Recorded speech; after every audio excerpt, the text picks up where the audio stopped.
এতং কৌলগত প্রায় জানিষু পরধর্মণি এতং কৌলগত প্রায় জানিষু পরধর্মণি ধর্মত্তনৈষাতেন ভগবান বতরিষ্যতি অথো তেষাং ভবিষ্যতে মনং সেবে সদা নিব। ওই পাহাড়কে যদি প্রশ্ন করো সৃজন করেছে কে তোমাকে, ভাষাহীন নায়ক জবাব দেবে আমার প্রভু সে যে আল্লাহ মহান। ওই সাগরকে যদি প্রশ্ন করো সৃজন করেছে কে তোমাকে, ঢেউে ঢেউে তার জবাব দেবে আমার প্রভু সে যে আল্লাহ মহান। আল্লাহ আল্লাহ আল্লাহ।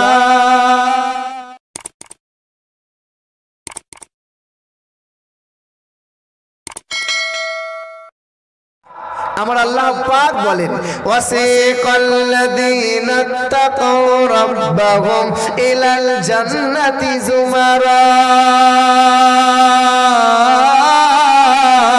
হাত্তা ইযা জাউহা ওয়া ফুতিহাত আবওয়াবুহা ওয়া ক্বালা লাহুম খাযানাতুহা সালামুন আলাইকুম তিবতুম ফাদখুলুহা খালিদিন ওয়া ক্বালু আলহামদুলিল্লাহিল্লাযী সাদাকানা ওয়া'দা। কোরআনেতে পারা নম্বর 24 পৃষ্ঠা নম্বর 6 আয়াত নম্বর 72 লাইন নম্বর 13। সন্দেহ হলে সূরা জুমারের দিকে একটু নজর মেরে দেখতে পারো। আমার আল্লাহ পাক জগতের মানুষকে জানিয়ে দিল ওয়াসিকাল্লাযীনা তাকাউ রাব্বাহুম ইলাল জান্নাতি যুমারা হাত্তা ইযা জাউহা ওয়া ফুতিহাত আবওয়াবুহা ওয়া ক্বালা লাহুম খাযানাতুহা সালামুন আলাইকুম তিবতুম ফাদখুলুহা খালিদিন। জান্নাতে যখন ডাকা হবে অমকের বাপ বলে ডাকা হবে না, অমকের চাচা বলে ডাকা হবে না, অমকের ছেলে বলে ডাকা হবে না, অমকের ভাই বলে ডাকা হবে না। ইল্লা কিলান সালামান সালামা, সালাম দিয়ে ডাকা হবে।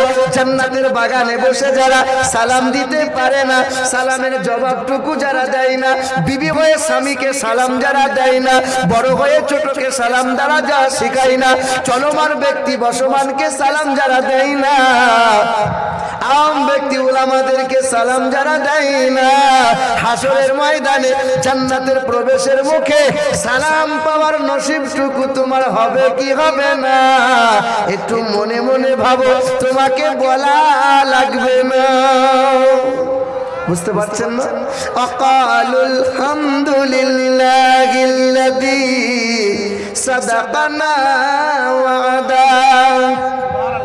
এই মুমিন ওই মুমিনা বান্দা বান্দিটা হাসরের ময়দানে যখন দাঁড়াবে আল্লাহ পাক জান্নাতের সুসংবাদ দেবে, চিৎকার করে বলবে আলহামদুলিল্লাহ। শুধু তাই নয় জান্নাতে প্রবেশ করানো হবে। আল্লাহ পাকের নিয়ামতগুলো দেখে অবাক হয়ে যাবে, বারবার বলতে থাকবে আলহামদুলিল্লাহ। এই জান্নাতের বাগানে বসে যারা আজকে আলহামদুলিল্লাহ বলতে পারে না, সুবহানাল্লাহ বলতে পারে না, সেই দিন তোমার নসিবে আলহামদুলিল্লাহ সুবহানাল্লাহ বলার সুযোগটুকু জুটবে। কথা বুঝতে পারলেন না? তো জান্নাতের বাগানে বসে সুবহানাল্লাহ আলহামদুলিল্লাহ বলবে, না হলে খারাপই আছে। আমার শিক্ষিত আব্বা জান, তারপরেই শত কোটি দরুদ আর সালাম আমার আপনার নবীর উপর। যে নবী দাঁড়ালে পরে আকাশের উচ্চতা লাভ করে, যে নবী বসলে পরে ভুবন স্থিরতা লাভ করে, যে নবী হাসলে পরে জান্নাত সৌন্দর্যতা লাভ করে, যে নবী কাঁদলে পরে জাহান্নাম ভয়ে থরথর করে কাঁপতে শুরু করে, যে নবীর চুলের কালোতে রাতের অন্ধকার ফিরে পায়, যে নবীর চেহারার নুরানিতে দিলের আলো লাভ করে, যে নবী সকালবেলায় রাস্তা দিয়ে চলে গেলে সন্ধ্যা পর্যন্ত মেশকে আম্বরের সুগন্ধি বার হয়, যে নবী সন্ধ্যাবেলায় রাস্তা দিয়ে চলে গেলে সকাল পর্যন্ত খুশবু পাওয়া যায়। তিরমিজি শরীফে উল্লেখ আছে, তিরমিজি শরীফে উল্লেখ আছে, হযরতে আনাস রাদিয়াল্লাহু তাআলা আনহু বর্ণনা করে জগতের মানুষকে জানিয়ে দেয়, আমার নবীর শরীর মোবারকে যদি কোনো মানুষ একবার মর্দন করে দেয়, তার হাতটা একদিন দুই দিন নয় 40 দিন পর্যন্ত সুগন্ধি বার হয়। তাই কবি বলেন, ইতরে জান্নাত মে ভি ऐसी খুশবু नहीं, इतरे जन्नत में भी ऐसी खुशबू नहीं जैसी खुशबू मेरे आका के पिशानी में।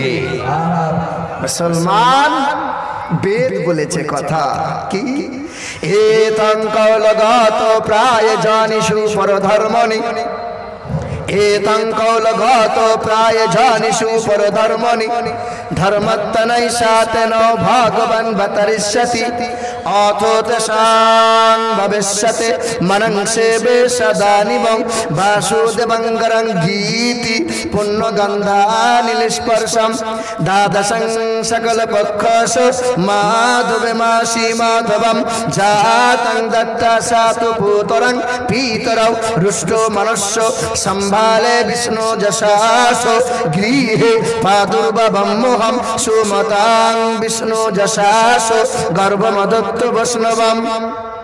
আপনাদের এলাকায় ব্রাহ্মণ আছে? ব্রাহ্মণ আছে, তবে কাঁচা হলে হবে না, মাল পাকা হতে হবে, বুঝতে পারছেন? এ বাবা আছে না? ঠিক আছে, খুব ভালো কথা, বুঝতে পারবে। বেদ বলেছে শোনো, দ্বাদশং সকল পক্ষ মাধবে মাসি মাধবম, তিনি হবেন জগৎগুরু, বিশ্বের মহান নেতা, যিনি আসিবেন মাধব মাসের দ্বাদশ তিথিতে। আপনারা বলতে পারেন আমার নবী পৃথিবীর জমিনে কত খ্রিস্টাব্দে এসেছেন? কথা বলেন না, প্রতি বছর জলসা হয়, নামি দামি ওলামারা বক্তব্য রেখে, কত খ্রিস্টাব্দে? 577 খ্রিস্টাব্দে। মাসটা কোন মাস ছিল? একজন ব্যক্তি হাত তুলে বলেন। কত সোজা কথা, মাদ্রাসার কমিটি এমনি এমনি টাকা দেবে আমাকে। মাসটা ছিল আগস্ট মাস। কি মাস? তারিখটা ছিল 29 তারিখ, আরবি মাসের রবিউল আউয়ালের 12 তারিখ, সোমবারের দিন ছিল শুভ সাদিক। দ্বাদশং সকল পক্ষ মাধবে মাসি মাধবম জাতং দত্তা সাতু ভূতরং পিতরৌ রুষ্ট মনুষ্য সম্ভারে বিষ্ণু যশাস গৃহে প্রাদুর্ভবম মোহম সুমতাং বিষ্ণু যশাস গর্ভমদত্ত বৈষ্ণবম। যিনি আসবেন পৃথিবীর জগৎ গুরু হয়ে, তিনি একটা ধর্মের গুরু হবেন না। যিনি আসবেন পুরোহিতের ঘরে, পুরোহিতকে বলা হয় উচ্চ বংশ, পৃথিবীর উচ্চ বংশে এসেছেন আমার নবী, বংশের নাম হলো কুরাইশ বংশ। ওই ব্রাহ্মণ বাবাজিকে জিজ্ঞাসা করে নেবেন, আপনাদের গোত্র হয়? বলে হ্যাঁ। কারো গোত্র শাণ্ডিল্য হয়, কারো গোত্র মধুঋষি হয়, মধুকুল্য হয়, কারো গোত্র কাশ্যপ হয়।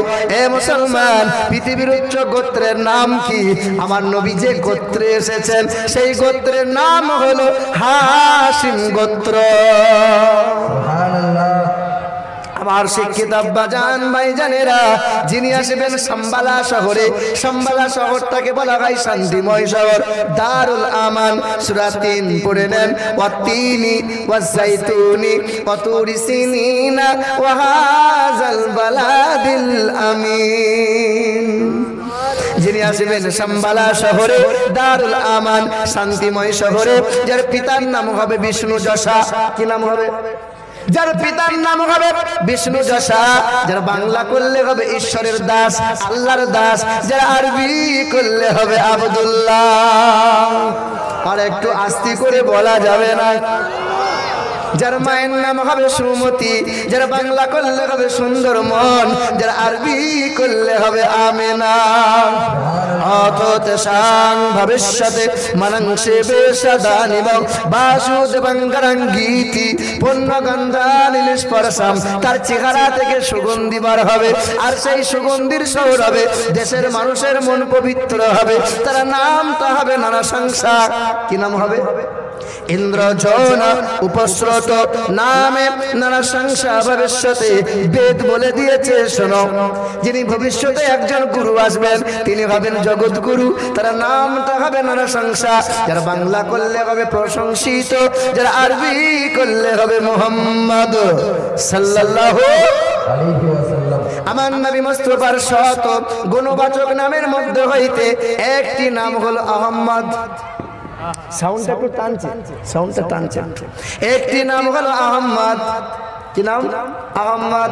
বেদ বলেছে শোনো, জো রদস্য চোদিতা জো কৃষস্য জো প্রবন্ন না দে মনুষ্য কিরে। কিরে শব্দের অর্থ হলো প্রশংসাকারী। আমার নবীর নাম হলো আহমদ, তিনি হলেন প্রশংসাকারী। তিনি কে? মক্কার মতি। তিনি কে? মদিনার জ্যোতি। তিনি কে? উম্মতের কান্ডারি, পাপীদের সুপারিশকারী, নবীকুলের শিরোমণি, দু জাহানের বাদশাহ জনাবে মুহাম্মদুর রাসূলুল্লাহ। যার পিতার নাম হবে আব্দুল্লাহ, যার মায়ের নাম হবে আমেনা, যার দাদার নাম হবে আব্দুল মুতাল্লিব, যার দাদির নাম হবে নাতিজা বিনতে খাপ্পাব, যার নানার নাম হবে আব্দুল ওয়াহাব জুহুরি, যার নানির নাম হবে বারিরা, যার দুধ মায়ের নাম হবে হালিমা, যার দুধ বাবার নাম হবে হারিস, যার দুধ ভাইয়ের নাম হবে আব্দুল্লাহ, যার পিতার নাম হবে আব্দুল্লাহ।